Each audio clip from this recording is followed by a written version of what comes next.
Bertemu kembali. Masalah tekanan di kalangan pelajar universiti perlu diberikan perhatian. Pegawai Psikologi Universiti Teknologi Mara UiTM Rembau, Nasrullah Zainal Abidin berkata, pelajar yang mempunyai masalah kesihatan kronik seperti darah tinggi dan masalah jantung lebih cenderung menghadapi masalah tekanan yang melampau. Masalah tekanan merupakan tindak balas normal badan terhadap sesuatu perkara yang dirisaukan seseorang yang dipanggil alarming system. Sejak pandemik ini, pelajar mempunyai kesukaran berinteraksi bersama rakan dan pensyarah selain tiada yang sesuai kerana tanggungjawab lain di rumah masing-masing. Itu menjadi macam top up kepada isu tadi tu, tekanan tadi kan pada pelajar. Mungkin dan yang menyebabkan mereka tu tidak boleh rasa macam overwhelmed dengan tugasannya because of ada faktor-faktor lain ni yang menjadi penyebabnya yang lebih 3,000 sesi konsultasi secara sukarela telah dijalankan secara atas talian di UiTM dengan inisiatif khidmat kaunseling 24 jam sehari. Selain pelajar didedahkan dengan cara mendapatkan bantuan awal di sekitar mereka yang dipanggil Psychological First Aid (PFA). Di UiTM itself, actually sebelum pandemik ni pun lagi, kita memang guna pakai satu sistem 07. Sistem 07 ni di mana pelajar boleh masuk ke dalam sistem 07 tu untuk membuat appointment.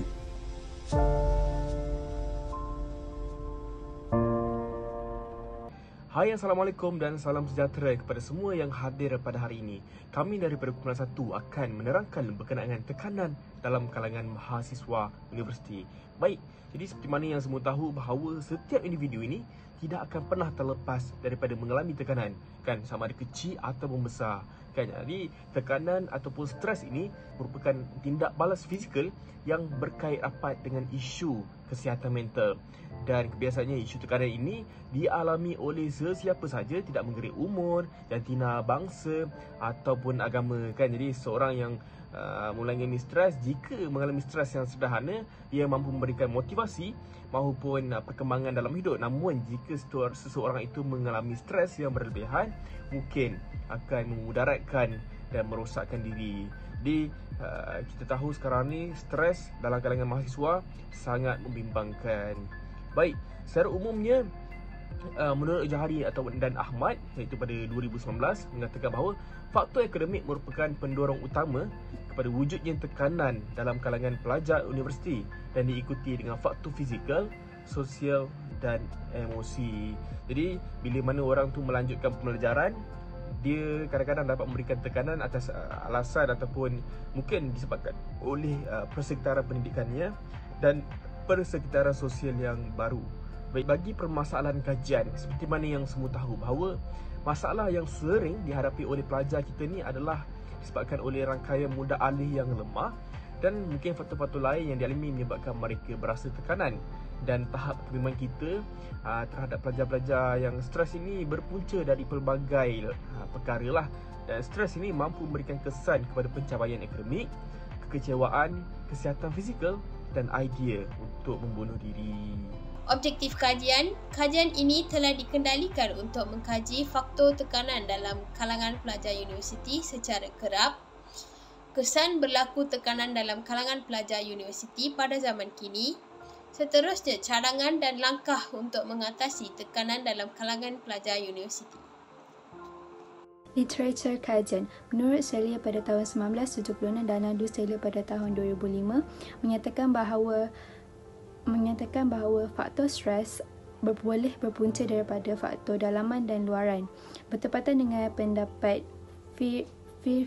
Ross pada tahun 1999 mendapati faktor intrapersonal, interpersonal, persekitaran dan akademik adalah merupakan faktor yang menyebabkan stres dalam kalangan pelajar.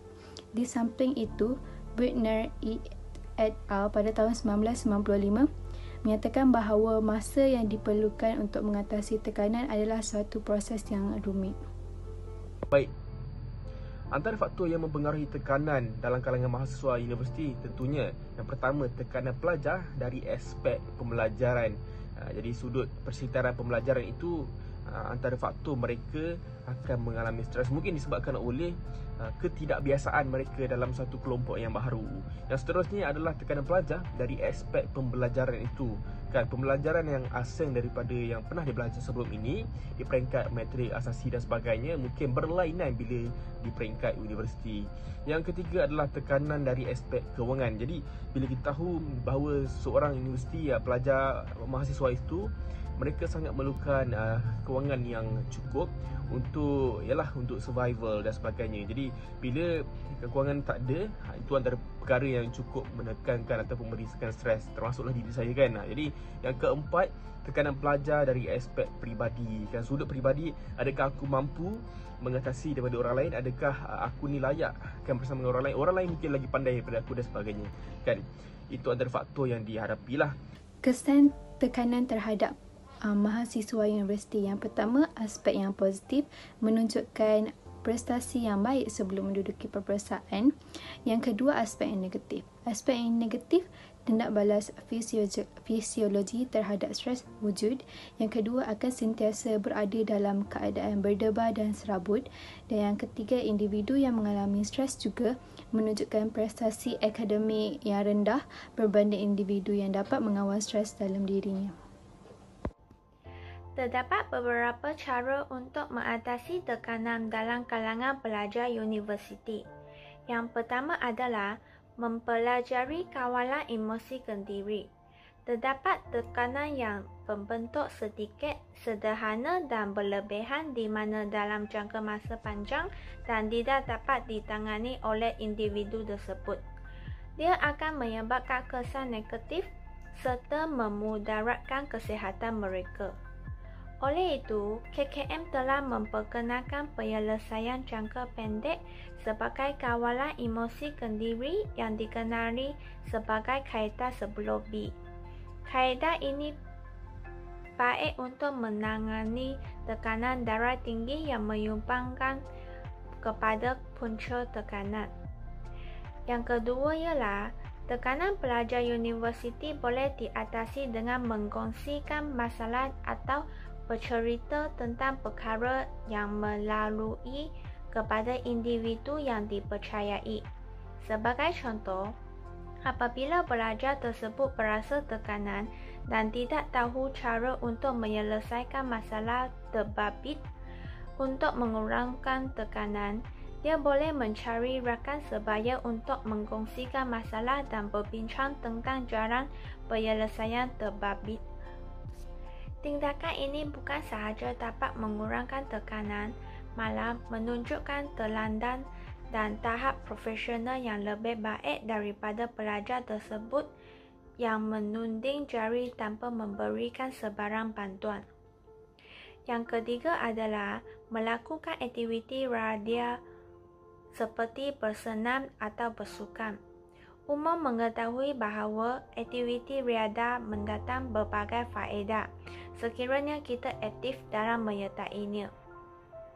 Memainkan sukan mewujudkan semangat setiakawat dan kerjasama di mana satu bentuk kepuasan akan diperoleh sekiranya pasukan individu tersebut memenangi permainan yang disertai. Bagi pelajar universiti, mereka mempunyai tekanan masa untuk bersukan, seharusnya meluangkan masa di hujung minggu untuk beriadah sekurang-kurangnya selama 30 minit. Kesannya, badan akan cergas, akan membentuk minda sihat dan tekanan dapat diatasi. Seterusnya, tekanan dapat dielakkan dengan mendekatkan diri kepada Tuhan. Hal ini kerana segala urusan duniawi adalah ujian yang diberikan oleh Tuhan. Setiap agama mengetengahkan konsep kebaikan dan nilai-nilai murni supaya kita tidak terjerumus dalam rembat duniawi yang tidak kekal dan bersifat sementara. Oleh itu, kekuatan rohani akan melahirkan ketahanan jasmani terhadap apa sahaja masalah yang timbul.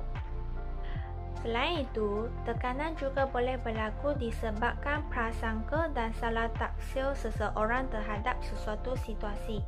Oleh itu, pelajar perlu berfikiran secara positif dengan melihat kebaikan atau keadaan positif dalam mana-mana situasi yang bersifat negatif.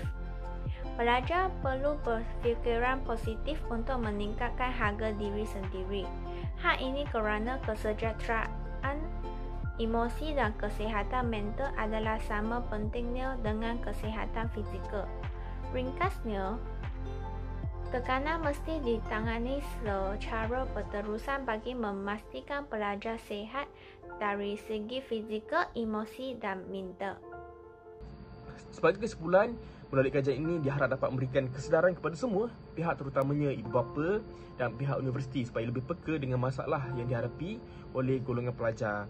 Selain itu, kajian ini juga dirujuk penting bagi nyuntik pihak universiti untuk melaksanakan program atau intervensi pengurusan dan pencegahan tekanan yang holistik agar masalah tekanan dalam kalangan pelajar dapat dikurangkan. Jadi sekian sahaja daripada kumpulan kami.